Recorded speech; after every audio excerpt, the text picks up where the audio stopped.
Você está ouvindo Diálogos em Movimento, o podcast que valoriza as pessoas no setor público. É com muita alegria que nós, do Movimento Pessoas à Frente, lançamos a segunda temporada do nosso podcast, com novos convidados, novas convidadas, convidades, temas, propostas e também uma nova apresentadora, que no caso sou eu. Eu sou Amanda Souza Moreira, eu sou graduada em Gestão de Políticas Públicas, Administração Pública e também sou especialista em Gestão Pública.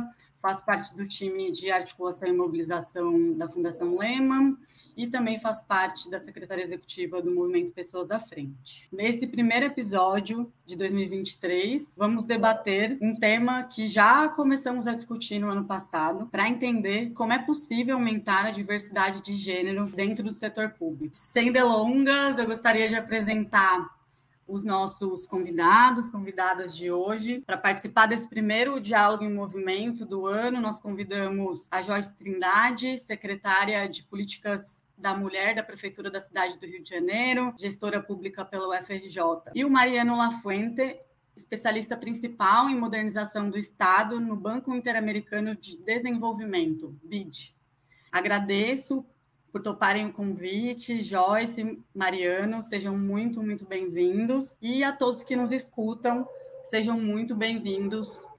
E para começar o nosso bate-papo, eu vou trazer alguns dados. O Brasil, atualmente, é o pior país da América Latina em termos de igualdade de gênero no setor público. Também para contextualizar da onde a gente tira essa informação, conseguimos observar pelo estudo Mulheres Líderes no Setor Público da América Latina e do Caribe, Lacunas e Oportunidades. Um estudo publicado pelo BID, de autoria de Sandra Naranjo Bautista, Marina Chudonovski, Luciano Straza, Edgardo Mosqueira e Carmen Castanheda. Esse estudo ele mostra também que o Brasil está na última posição, com apenas 18,8% de mulheres em posições de liderança no setor público. É um índice que não chega nem à metade da média regional e continua bastante distante, por exemplo, da Guatemala, que é a penúltima colocada, com 24,5% de mulheres líderes. Considerando essas informações, eu gostaria de direcionar a minha primeira pergunta para o Mariano, que está aqui hoje também representando o BID, autor desse estudo. Mariano, em toda a América Latina, os indicadores do Brasil são os que mais demandam atenção, são os mais alarmantes. Quais experiências internacionais poderíamos revisitar e poderíamos inspirar o Brasil? Nós poderíamos garantir a verdadeira paridade de gênero na liderança das administrações públicas na América Latina e no Caribe. Eu sei que não é uma pergunta que seja fácil de responder em um tweet ou aqui nesse pouquíssimo tempo que temos, mas se você puder trazer algumas considerações em relação a isso, ficaremos muito felizes de te ouvir. Muito obrigado, Amanda. Muito obrigado pelo convite aí para o Movimento Pessoas à Frente. É um grande prazer, uma satisfação para mim estar aqui. Aproveito também para cumprimentar a secretária Joyce.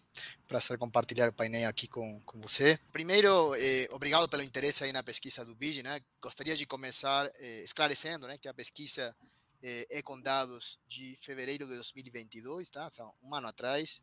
Está focado em 12 ministérios que estão presentes na maioria dos países da América Latina, né? Avaliamos 15 países da região, não todos os países, e avaliamos os 4 primeiros níveis hierárquicos, tá? Então, tivemos que estandardizar aí os 4 níveis, né, de ministra, no caso do Brasil, secretária executiva, secretária, subsecretária, dependendo também do ministério.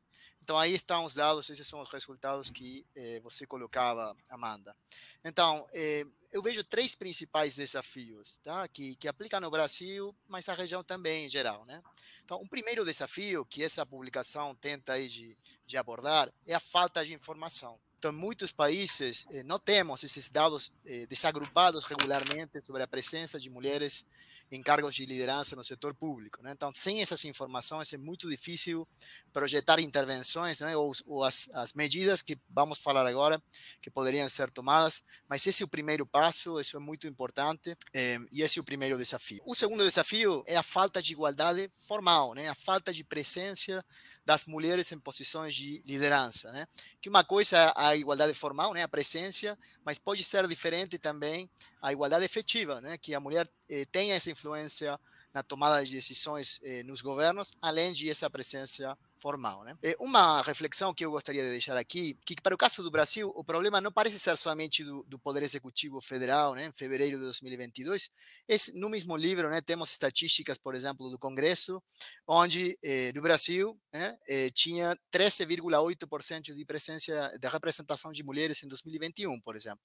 E até uma pesquisa que foi publicada 2 ou 3 semanas atrás, por pesquisadoras da FGV, incluindo Alice Pinheiro, dos tribunais de contas, por exemplo, os 33 tribunais de contas, a representação das mulheres nos 231 posições de liderança eram somente 26, que representa o 11,2%. Né? Já vamos falar seguramente das estatísticas no nível estadual, municipal, né? Que eu pelo menos não conheço, que gostaríamos de ter, que vamos trabalhar por ter, mas acho que um problema também, um desafio que vai além do Poder Executivo no governo federal. Terceiro desafio, finalmente, é a falta de instrumentos normativos para essa igualdade de gênero no emprego público no Brasil. Né? Então, por exemplo, cotas de participação que tenham um enforcement, né? Que possam ser cumpridas de forma efetiva, planos de igualdade de oportunidades, são ferramentas que outros países têm, que o Brasil não tem, né? Ferramentas de monitoramento, né, do progresso desses objetivos estratégicos de políticas de gênero, de igualdade de gênero na administração pública, né? Onde olhar, né? Quais experiências talvez poderiam ser de interesse para o Brasil? A experiência da Colômbia, por exemplo, que tem níveis de paridade de homens e mulheres nos 4 níveis hierárquicos, tá? Então, por exemplo, em alguns países você pode ter aí uma média de 40% de presença de mulheres, mas estão todas principalmente nos níveis 3 e 4, né? Então, nesse sentido, você tem uma segregação vertical, tá? Tem mais homens em cargos de maior liderança, né? Então, a Colômbia não tem isso. A Colômbia tem uma distribuição de 50 e 50 quase nos 4 níveis.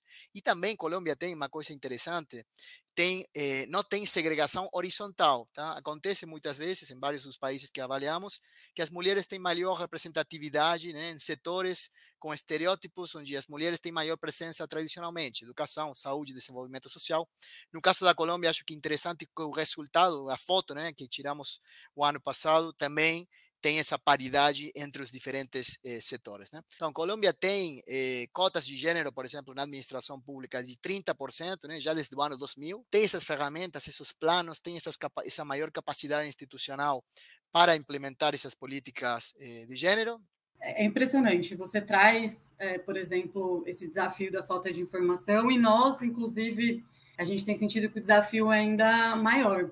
E muitos desses estudos que não são exatamente produzidos aqui no Brasil, mas são produzidos por parceiros como o BID, têm conseguido preencher essa lacuna de informação quando nós buscamos analisar a presença de mulheres, especialmente nos 4 níveis mais altos da função executiva. E um dos destaques da pesquisa do BID é que as mulheres continuam, entre muitas aspas, a fazer coisas de mulher. A presença de mulheres em cargos de liderança é maior, então nós temos 45,9% em áreas que estão mais associadas a estereótipos tradicionais de gênero, como educação e saúde, e a sua presença vai diminuindo bastante em setores tradicionalmente dominados por homens, né? Como finanças, defesa, planejamento, economia. E esse comportamento ele persiste mesmo naqueles países onde a participação feminina é ainda maior. Aqui no Brasil, após as eleições de 2022, a presença das mulheres aumentou nos governos estaduais e federal, mas ainda nós sabemos que temos um longo caminho para melhorar esse quadro, de fato. E aqui eu gostaria também de destacar uma outra recente matéria publicada pelo jornal Globo, que nos permitiu entender que, quando estamos olhando para os governos estaduais e governo federal, a divisão nos secretariados estaduais ela ainda mais desigual. Então, apenas 28% dos cargos de primeiro escalão serão ocupados por mulheres nesses próximos governos, né, os governos que estão iniciando mandato agora em 2023. E aí, para falar mais especificamente sobre esse assunto, eu gostaria de passar a palavra para a secretária Joyce e também citando a seguinte pergunta. Então, para você, Joyce, como essa pauta tem avançado no Brasil e o que você tem construído enquanto liderança à frente da Secretaria de Políticas Públicas para as Mulheres do Rio de Janeiro? Eu acho que só me descrevendo, porque eu sei que vai ser áudio, eu sou a Joyce, tenho 26 anos, sou uma mulher negra, sou da periferia da Zona Oeste do Rio de Janeiro. Para quem não conhece, é o extremo da cidade. E quando a gente coloca justamente as eleições de 2022, mas eu diria que as últimas eleições de 2013 para cá, cada vez mais temos debatido justamente a participação de mais diversidades nos espaços de poder. Mas eu digo que não é a participação das diversidades, mas sim a alocação daqueles que são a sociedade brasileira. Né? Ponto 1, é importante dizermos que o maior grupo demográfico do Brasil é composto por mulheres negras. Nós somos 28% da população brasileira. E outro ponto importante é dizer que nós, mulheres em geral, somos mais de 50%. Então, dizer sobre diversidade, dizer sobre a participação de mulheres, pessoas negras dentro da máquina pública, dentro dos espaços democráticos brasileiros, é dizer que queremos fazer parte daquilo que já é nosso. O Brasil já é composto pela gente. Então, é basicamente reafirmar e realocar as nossas presenças na tomada de decisão de Brasil. Então, acho que ponto 1 é isso, para poder demarcar o que a gente está querendo dizer aqui nesse debate. Quando a gente fala também, né, sobre como que essa pauta tem avançado, eu diria que ainda muito lento, em passos muito lentos ainda. Né? A participação democrática dos povos aqui do nosso país ainda não é reconhecida como estratégia. Quando a gente fala de mulheres chefas de família, quando a gente fala de mulheres no geral, quando a gente fala de pessoas negras, a gente está falando novamente da maioria, a maioria minorizada. Importante trazer esse termo. Em segundo ponto, é dizer que, por sermos a maioria, nós movimentamos a economia. Somos o que consumimos, somos aqueles que estamos no dia a dia da população do Brasil, somos aqueles que utilizam, né, a máquina pública, como também os recursos aqui utilizados, aqui colocados no nosso país. Então, nada mais, nada menos do que a nossa participação é estratégica e fundamental para o redesenho econômico de Brasil, para o redesenho do futuro daquilo que entendemos enquanto país. Quando a gente vai falar, por exemplo, de ministérios, de secretarias e instituições, né, justamente do executivo, é dizer, olha só, nós vivemos os problemas da sociedade. Precisamos, então, fazer parte da solução. Não adianta a gente pensar política pública sem a nossa presença. Não adianta a gente pensar o orçamento público sem a presença daquelas pessoas que vivem os problemas locais. Não adianta. Isso, para mim, é um ponto muito chave. Então, é fundamental que os cargos também legislativos, eleitos pelo povo, que justamente entendam também a importância das nossas participações. O executivo e o legislativo são consequências da participação democrática do povo. E quando a gente traz que a nossa participação é estratégica, é dizer, a economia só vai mudar quando estivermos lá. As políticas públicas só irão ser mais exitosas quando nós estivermos na formulação e na execução também da política pública. Então, para mim, é muito importante trazer isso. Nós precisamos estar nesses espaços de forma fundamental e estratégica. Parecia que iríamos acelerar um pouco mais, né, esse carrinho aí da diversidade. Mas, infelizmente, não foi assim. Ainda a porcentagem de diferença é muito pouquinha. Então, acho que precisamos, enquanto sociedade brasileira, reconhecer a importância da nossa presença nos espaços de poder como tema estratégico de mudança de nação, de prosperidade de nação. Eu sempre trago, Amanda e Mariano, que quando a gente fala, né, de mulheres chefas de família, a gente está falando de estratégia e de abundância. A gente está falando de dignidade. E vou trazer um exemplo muito básico para vocês. Quando a gente muda a vida de uma mulher chefa de família, quando a gente traz comida na mesa dessa mulher, quando a gente traz dignidade para ela, sonhos e futuro, a gente está mudando toda uma cadeia familiar. Então, enquanto a gente não entender que as mulheres, especialmente mulheres chefas de famílias, negras e periféricas, são a chave de mudança do nosso país, infelizmente, a gente não vai trilhar o caminho assertivo. Então, minha convocação social, não só para os ouvintes, mas eu acho que para todo cidadão brasileiro é que a gente possa ler, né, a nossa presença enquanto estratégia de Brasil. Enquanto a gente não fizer isso, infelizmente, a mudança não será efetiva e levaremos mais alguns anos aí. Alguns estudos, né, diziam que a gente levaria em torno de 100 anos para chegar na igualdade de gênero no mundo. Depois da pandemia, a gente aumentou 36 anos, o que significa que levaremos mais 136 anos para mudar e para alcançar a igualdade de gênero, pelo menos um pouquinho. E o que eu tenho feito aqui no Rio de Janeiro é justamente, né, trazer à tona a participação das mulheres, né, nos espaços de poder e trazer, de fato, para o centro da discussão. Trazer a criação de uma Secretaria Municipal de Mulheres não é trazer pautas apenas para o mês de março, é trazer pautas estratégicas para a mudança do Rio de Janeiro. E é isso que eu trago justamente para outras prefeituras. E agora é a nossa vez da gente mostrar que estratégia é a mesma coisa que trazer políticas de mulheres. Eu fiquei um pouco curiosa para também ouvir mais sobre as iniciativas específicas que você tem feito na prefeitura, ou tem feito na secretaria enquanto liderança, né? Então, ouvir a sua perspectiva enquanto uma mulher negra, liderança, passando por todos esses desafios que nós falamos, topando essa jornada que talvez a gente não consiga ver, né? Não dê tempo da gente ver lá um pouco todo o impacto que a gente gostaria, mas você está aí, né? Você está ocupando um lugar que é super importante e transformando muita coisa também na cidade do Rio, né? Enquanto mulher, dentro dessa posição que hoje você tem ocupado, quais seriam os principais desafios que você tem visto? Observei muito a seguinte questão, né? Os cursos e capacitações oferecidos anteriormente na cidade do Rio de Janeiro eram basicamente voltados para aqueles ditos encontros para as mulheres, que era beleza, área do cuidado e assim por diante. Entretanto, uma coisa que a gente se desafiou muito foi justamente trazer outras perspectivas. E isso, para mim, foi um demarcador fundamental. Então, enquanto a gente não trouxer perspectiva para as mulheres do nosso país, que elas podem ser engenheiras, que elas podem ser médicas, que elas podem ser soldadoras, que é uma das áreas que a gente tem super formado mulheres aqui no Rio, e assim por diante, infelizmente, as nossas meninas, né, trazendo um pouco dessa perspectiva geracional, infelizmente, elas não conseguirão se ver, né? Elas não conseguirão se imaginar nessas outras profissões. Então, acho que um desafio muito local que todas as cidades e governos podem realizar, acredito eu, que é trazer perspectiva para as gerações atuais para a gente poder fazer essa mudança futura.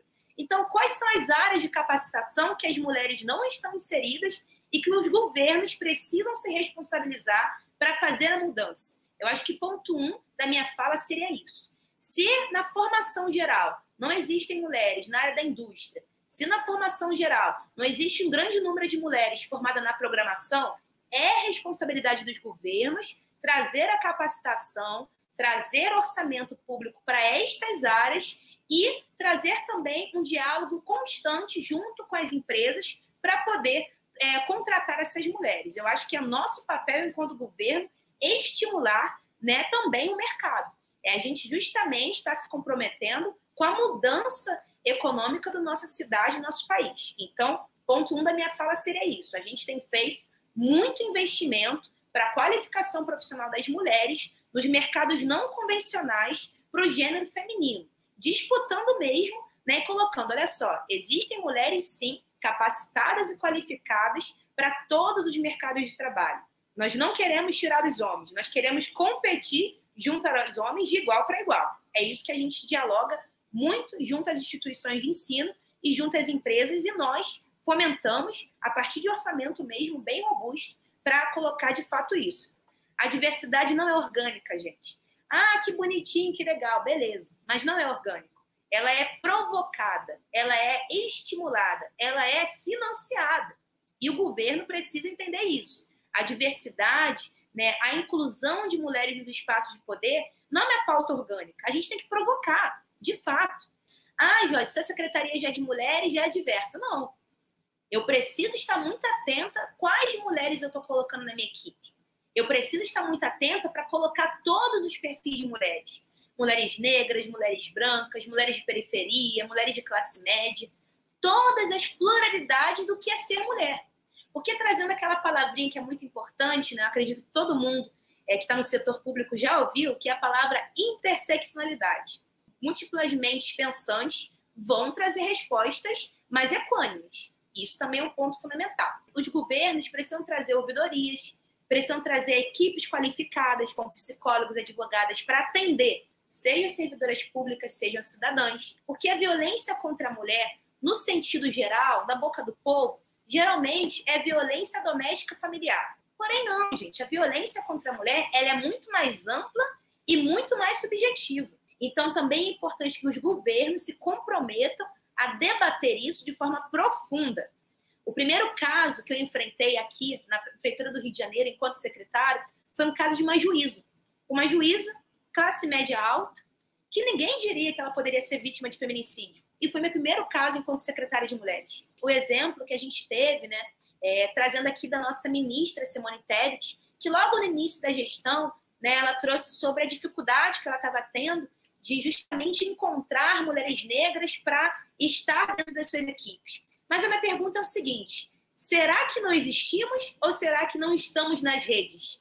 Nas redes de indicação, nas redes de seleção? Nós precisamos criar processos equânimes, processos seletivos, processos participativos. Isso que é o ponto-chave. Então, governantes, parceiros de gestão pública, vamos criar oportunidades. Isso é muito fundamental. Eu tive uma oportunidade ímpar na minha vida, que obviamente abracei, não pode ser um caso à parte. Precisa ser normal. Precisa ser normal que mulheres negras, que pessoas pretas ocupem espaços de poder. Muito obrigada, Joyce. Mais uma vez, né? Ficaria te ouvindo aqui por muito tempo, inclusive porque, né, essa construção social que a gente precisa investir demanda mesmo muito papo, demanda que a gente repita, né? Tenha mantras aqui. Eu escutaria você falando isso todos os dias, assim, né? Coloca aí no último volume e vamos em busca das mudanças que só podem ser feitas coletivamente e não só pelas mulheres, por exemplo. Aproveitando o papo com os ouvintes, eu gostaria de lembrar que você também que está nos assistindo, nos ouvindo, no YouTube ou em alguma das suas plataformas preferidas. Vocês também podem participar do nosso debate, podem deixar reflexões, comentários e críticas também nas nossas redes. E é só utilizar sempre a hashtag Diálogos em Movimento e compartilhar suas impressões sobre o que nós temos conversado aqui. E aproveite também para se inscrever, para receber notificações, para ficar sabendo quando a Joyce ou a Mariana vão voltar aqui, por exemplo. Então, fiquem atentos às redes do Movimento Pessoas à Frente para mais novidades do nosso podcast. Também caminhando para a última etapa do nosso podcast, nosso episódio do dia, eu gostaria de ouvir um pouco mais do Mariano em relação à sua própria percepção, Mariano, sobre a participação masculina no meio de todo esse debate que a Joyce explorou lindamente para a gente. Então, como você entende, né, ou qual o recado que você gostaria de deixar para a sociedade e para outros homens que estejam também nessa missão de acelerar a paridade de gênero dentro do setor público? E também, se você quiser compartilhar o que lideranças masculinas podem fazer para melhorar o atual quadro de disparidade em que vivemos. Então, são duas breves oportunidades para te ouvir mais um pouco. Agradeço muito, Mariana. Obrigado, Amanda. Primeiro, destacar aí os pontos da secretária Joyce. Acho que ela já mencionou muito das respostas às perguntas que você fez para mim agora, né? Então, o primeiro ponto aí, acho que para os homens, primeiro, conscientizar, né? Por quê? Por que é que é tão importante, além da igualdade, né? Temos no estudo do BIGE, temos aí uma revisão da literatura, onde é claro que a presença de mulheres nas lideranças do setor público leva a menor corrupção, tem estudos, né, acadêmicos que provam isso, leva a melhor desempenho institucional, né? Então, entre outros benefícios, né, que são muito importantes. Além do benefício, acho muito importante que mencionou a secretária, e eu tenho duas filhas, né, é a visibilização da liderança feminina como fonte de inspiração para as futuras gerações de mulheres, né? Então, isso acho que é muito importante, os homens têm essa conscientização. Termos, tá? E segundo ponto tem a ver com o que podem fazer, né? Então, como sabemos, né, se 18%, né, das lideranças no setor público, governo federal, em 2022 eram mulheres, né, significa que 82% eram homens. Então, se os gestores, os líderes são os homens, então, como gestor, como líder do setor público, acho que tem um papel muito importante em tentar mudar as regras de RH, né, de gestão de RH, por exemplo, transversalizar, né, colocar a agenda de gênero em todos os subsistemas de gestão de recursos humanos, desde os temas de recrutamento, seleção, nomeação, temas de gestão da carreira, né, do desempenho. No Brasil tem um serviço público de carreira, então tem essa vantagem, né, de poder gerar esse pipeline, né, esse grupo de mulheres que tem que chegar, né, para as posições de liderança, e para isso é preciso, como a secretária Joyce falou, as oportunidades, essas ações efetivas, né, que o setor público tem que fazer para que as coisas aconteçam, então não vão acontecer sozinhas, e deve levar menos de 136 anos, secretária, espero, então pode ser feita essas ações efetivas para aumentar a presença feminina no setor público, né? Então, esse seria o chamado para os gestores de RH, né, os tomadores de decisões da política pública em gestão de recursos humanos no setor público, de ter esse olhar, né, e desde o BID estamos tendo, né, nos diagnósticos que a gente faz nos países, na parte de serviço público, gestão de RH no setor público, já temos incorporado essa visão de gênero, né, em todas as áreas, remunerações, por exemplo, nem falamos disso, né? A brecha que pode existir entre homens e mulheres, o que existe de fato no setor público e no setor privado, né, pelo mesmo trabalho feito, né? Então temos que olhar para todos os temas de gestão de RH e assegurar uma maior participação das mulheres, assegurar uma igualdade de gênero, nem falar, né, obviamente, do ponto de raça, de classe, como falava a secretária Joyce, né? Obviamente, então temos muito para fazer. Temos casos de outros países onde essa agenda tem avançado de forma efetiva, então resta agora tomar essa decisão política e avançar com ferramentas, com gestão na prática, para que as coisas aconteçam nos 3 níveis de governo e nos 3 poderes do Brasil e da região da América Latina e do Caribe, que também tem desafios iguais ou piores que do Brasil. Como você imagina que o Brasil, o governo federal, os governos estaduais, municípios, podem, de fato, contribuir para mudar essa realidade, né? Então, o que a gente pode esperar dos governos? A gente já tem bastante diagnóstico, né? Então, como que a gente faz? O que nos falta e o que esperar dos governantes daqui para frente? Por favor, governantes, lideranças, que a gente possa estar atento às urgências. E a urgência atual é fome, né? A gente não pode esquecer disso. E eu trago isso numa realidade muito tranquila, né? Porque se a gente não conseguir combater a fome, a gente não consegue combater mais nada. Ninguém com fome vai estudar. Ninguém com fome vai buscar saúde. Ninguém com fome vai buscar nada. Então, a gente precisa se atentar a isso. Qual é o básico do básico? E é isso que a gente tem de urgência no nosso país. Então, eu peço muita ajuda de todo mundo, porque estando na rua todos os dias, é isso que eu vejo. Quem mais é afetado é, novamente, né, a camada social, que são mulheres, são pessoas negras, são moradores de favela, né, e a gente precisa mudar essa realidade. Eu não aceito mais perder, né, os meus jovens, não aceito mais perder tanta gente, porque a gente não conseguiu garantir o básico, que é a comida na mesa. Então, a primeira fala minha é essa. Mas o que eu espero das lideranças é que tenha uma leitura efetiva sobre o que se espera de mudança de Brasil, sabe? Eu acredito muito no esperançar as pessoas. A gente precisa trazer esperança de volta. Eu acho que a gente está vivendo um período muito complexo ainda no nosso Brasil, que infelizmente a esperança está muito vaga, sabe? As pessoas não têm mais imaginação de futuro. Eu várias vezes já conversei com crianças de 10, 11, 12 anos de idade, que você pergunta, né, aquela frase super simples, o que você quer ser quando crescer? Algumas crianças não sabem mais, elas não se imaginam mais. Aquela frase, eu quero ser um astronauta, eu não escuto mais na boca das crianças, sabe? Eu quero ser um médico. Não está mais na boca das crianças. Então, a gente precisa retomar essa esperança, sabe, de ser, essa esperança de ser brasileiro, sabe, de ser apaixonado, de você torcer mesmo pelo futebol e depois ir votar com paixão no coração. Isso a gente precisa voltar. E eu acho que isso parte muito também dos governos. E por que eu digo isso, sabe? Porque eu acredito demais na política pública da escuta. A gente precisa criar política pública a partir da demanda do povo. A forma de fazer, o tom da política pública, o formato dela é a partir da escuta. É a partir da integração entre o movimento social, entre os governos, entre as lideranças políticas partidárias, é entre a integração de todos nós. Sem isso, não valerá de nada.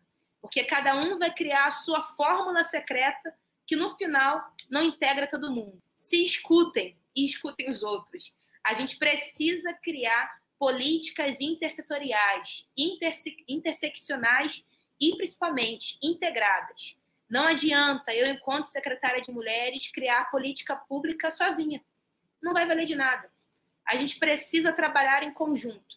E isso é muito desafiador, porque essa não é uma cultura nossa. E quando Mariano, por exemplo, traz, né, que nós, mulheres, quando entramos nos espaços de máquina pública e justamente a corrupção diminui, isso é um fato. Além de combater também a corrupção, que ficou uma marca tão complexa no nosso Brasil, a gente está dizendo também de integração. Nós, mulheres, temos uma capacidade de integração absurda e maravilhosa. É lindo de ver. E a gente precisa potencializar isso nos espaços de poder.